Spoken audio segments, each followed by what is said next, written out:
Hello everyone, welcome back to the channel, and in this video I'm going to show you step by step how easy it is to remove the recycle bin icon on your desktop in Windows.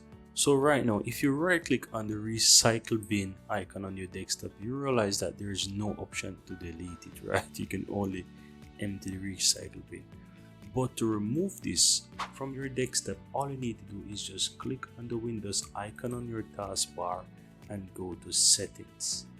Now once you're in settings, on the left hand side, go to personalization, then go to themes, click desktop icon settings, and here you will see the option where you can go ahead and uncheck recycle bin. So if you go ahead and uncheck the recycle bin and click apply, let me go ahead and minimize this so you can see the recycle bin icon is now not showing on my desktop. If I go ahead and check it again and click apply, you will notice that on my desktop you can find it once more.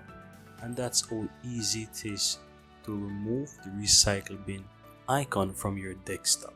Now guys, if you find some value within this video, go ahead and give this video a like, and if you have not yet subscribed to the channel and find some value within this video, feel free to subscribe to the channel to see much more videos coming out every week like this one.